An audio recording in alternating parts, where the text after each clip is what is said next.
Hello students, introduction to switching technology lecture में आपका स्वागत है।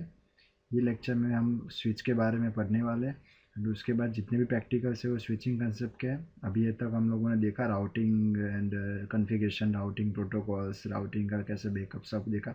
अभी यहाँ से हम स्विचिंग का स्टार्ट करेंगे। स्विचिंग का जो जैसे कि नॉर्मली स्विच क्या होता है कि लैन कनेक्ट करने के लिए यूज़ होता है। नॉर्मली आप कोई भी कंपनी में जाओगे या कोई भी सेक्टर्स में जाओगे या कोई भी बिल्डिंग में देखोगे तो जितने भी कंप्यूटर्स होंगे वो कनेक्टेड होंगे एक स्विच के साथ। तो स्विच डिफरेंट डिफरेंट टाइप की भी आती है। स्मॉल साइज नेटवर्क की होती है, मिड साइज नेटवर्क की होती है, को लेयर पे यूज़ होती है, डिस्ट्रीब्यूशन स्विच बोलते हैं, डेटा सेंटर स्विच होती है। एग्जांपल देखते हैं यहाँ पे, ये मॉड्यूलर स्विच आती है, फिक्स्ड कॉन्फ़िगरेशन स्विच आती है। फिक्स्ड कॉन्फ़िगरेशन स्विच कैसा होता है कि जो भी पोर्ट्स डिज़ाइन होके जो आती है साथ में वो फिक्स कॉन्फ़िगर, जिसके 24 पोर्ट है तो 24 पोर्ट उसके साथ में आते हैं। हम उसमें बाद में कुछ चेंजेस नहीं कर सकते, जिसके जितने भी फीचर्स होते हैं इतना ही हम लोगों को यूज़ करना पड़ता है।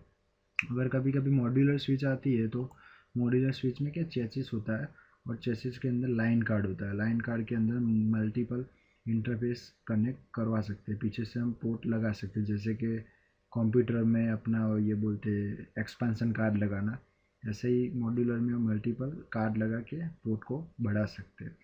एक होता है स्टैकेबल स्विच। स्टैकेबल स्विच में का मीनिंग क्या होता है कि बहुत सारी स्विच होती है वो स्टैकेबल सपोर्ट करती है। तो स्टैकेबल मीन्स मानो कि मल्टीपल स्विच है अपने पास, 4-5 स्विच एक साथ कनेक्ट करके एक स्पेशल केबल से एक दूसरे के साथ क्रॉस करके कनेक्ट करके उसके बाद मल्टीपल स्विच इकट्ठा होकर एक सिंगल स्विच ऐसे वर्क करेगी।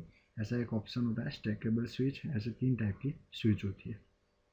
तो अभी स्विच का बेसिक कंसेप्ट देखते हैं, कैसे वर्क करती है, कैसे यूज़ होता है।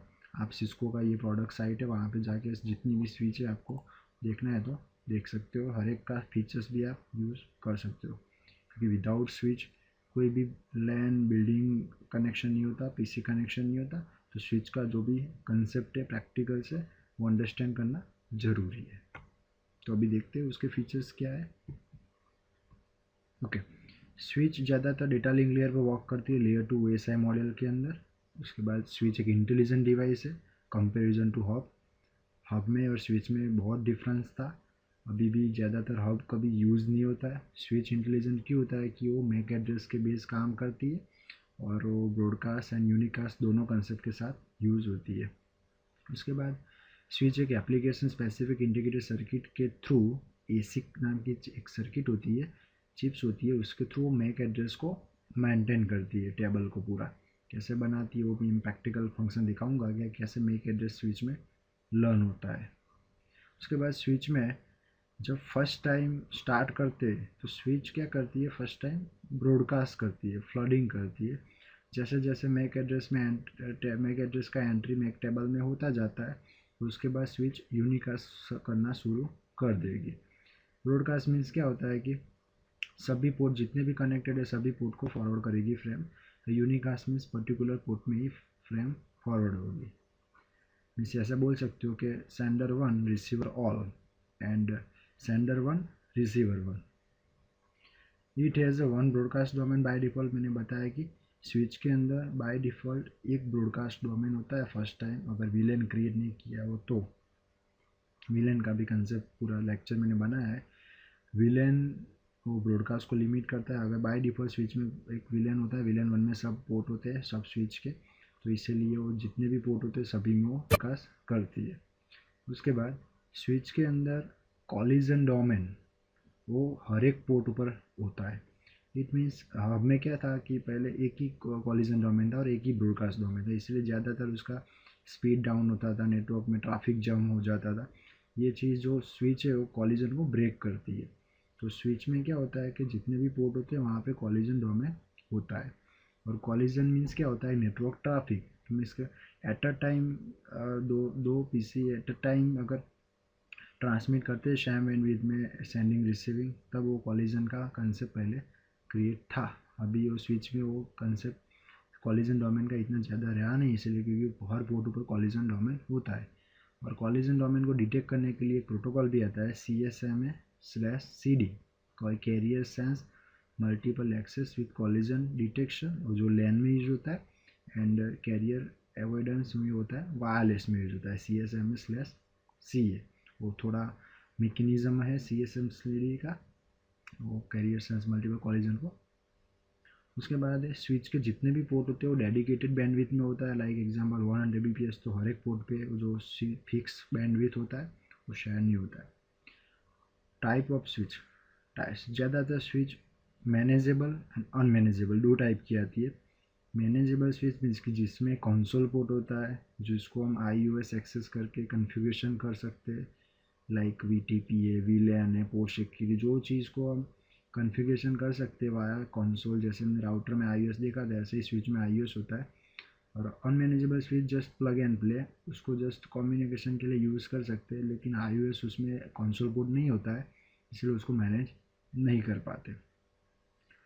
स्विच की मैंने अभी वो आपको पोर्टल बताया था कि स्विच में कैसे सीरीज आती है, 1900 है, 2900 है, 3550, 3560, 3750, ऐसे 9000 सीरीज, 7000 सीरीज, जैसी आपकी रिक्वायरमेंट आप स्विच की फीचर्स पढ़ के परचेज कर सकते हो।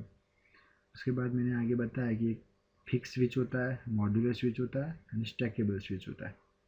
स्विच में कैसे पोर्ट होते हैं, लाइक 8 पोर्ट होता है, 16 पोर्ट होते हैं, 24 पोर्ट होते हैं, 48 पोर्ट होते हैं, ऐसे। और बाकी मॉड्यूल लगा के ज़्यादा पोर्ट भी हम बना सकते हैं। तो ये स्विच का बेसिक कंसेप्ट है। अभी हम देखते हैं स्विच में फंक्शन क्या। Okay, switch basic function, switch कैसे काम करती है एग्जैक्टली, स्विचिंग कैसे वर्क करती है। पहले तो स्विच सोर्स मैक एड्रेस को लर्न करेगा, जो लर्निंग एड्रेस लर्निंग मेथड है उसमें वो सोर्स मैक एड्रेस को ऑलवेज लर्न करती है, ऐसे धीरे धीरे करके वो मैक टेबल को मेंटेन करती है। उसके बाद आएगा फ्रेम फॉरवर्ड डिसीजन, कैसे वो फ्रेम को फॉरवर्ड करती है, ब्रॉडकास्ट करती है या पर्टिकुलर यूनिकास्ट करती है, वो चीज़ मैं प्रैक्टिकल आपको दिखाता हूँ। और तीसरा है loop avoidance technique. Loop avoidance means क्या होता है कि स्विच में अगर मल्टीपल कनेक्शन होते हैं एक दूसरे के साथ कनेक्टेड, तो लूप में सर्कल हो जाता है, तो वहाँ पे एक STP स्पैनिंग ट्री प्रोटोकॉल वो लूप फ्री कराने के लिए यूज़ होता है। वो पूरा लेक्चर मैंने बताया है, वो भी स्विच फंक्शन में ज़्यादातर यूज़ होता है, इसलिए लूप फ्री नेटवर्क रहता है। अभी हम देखते हैं, मानो कि यहाँ पे एक स्विच दिया हुआ है, ये है port number 0/1, 0/2, 0/3 and 0/4। 4 PC connected है, 10.1, 10.2, 10.3, 10.4। स्विच में हम प्रैक्टिकल देखते हैं, इससे पहले मैं आपको समझा दूँ कि यहाँ पे IP एड्रेस और हर एक PC के पास मैक एड्रेस होता है। मैक एड्रेस एक फिजिकल एड्रेस है जो 48 बिट का होता है, वो आप हार्डवेयर एड्रेस भी बोल सकते हो उसको, IP config/all करके देख सकते हो PC में। वो मैक एड्रेस स्विच में हर जाता है। तो मानो कि यहाँ पे स्विच स्टार्ट किया फर्स्ट टाइम, तो उसमें मैक एड्रेस ब्लैंक होता है।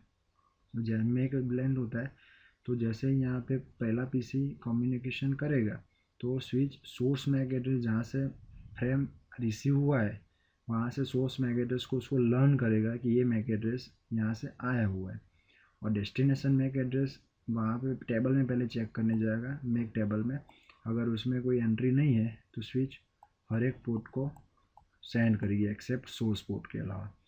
उसके बाद जिसका रिप्लाई, मानो कि यहाँ पे PC2 का उसने डेस्टिनेशन रखा, तो जो रिप्लाई देगा तो वो सोर्स मैक उसमें एंट्री हो जाएगी। तो ऐसे करके करके 1 2 3 4 जितने भी कम्युनिकेशन करते हैं PC, हर एक का मैक एड्रेस टेबल एंट्री होता जाता है। उसके बाद स्विच यूनिकास्ट करेगी। बाद में फिर से अगर 10.1 PC ने कम्युनिकेशन किया 10.2 को, तो स्विच मैक एड्रेस लर्न करने जाएगी, यहाँ से एंट्री मिलेगी और उसको फिल्टर करके यूनिकास्ट करेंगी। तो ये जो डिसीजन है फ्रेम फॉरवर्ड डिसीजन, या तो ब्रॉडकास्ट करेगी या तो यूनिकास्ट करेगी। और source MAC address always switch learn करती है first time source MAC address, destination MAC address find करेगी टेबल में से।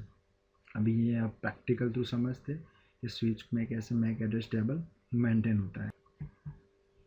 यही सिनारी हमने देखा, अभी ये प्रैक्टिकल देखते हैं। यहाँ पे देखो, ये स्विच का कंसोल है, इनेबल शो मैक एड्रेस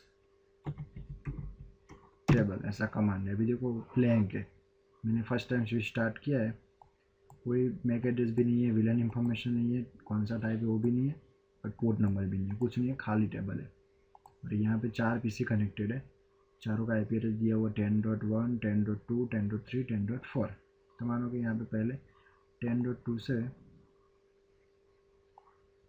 इसका मैक एड्रेस क्या है वो पहले चेक कर लेते हैं।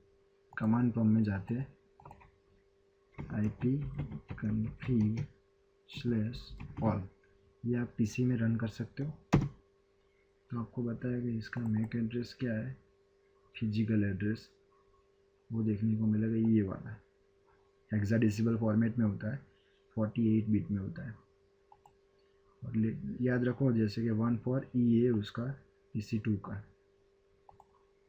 और ये 10.4 में पिंग करेंगे तो इसका क्या है वो भी चेक कर लेते हैं। ipconfig/all, इसका है 2D EB। तो अभी यहाँ से हम पिंग करते हैं, तब जाके स्विच में सोर्स मैक एड्रेस लर्न होगा।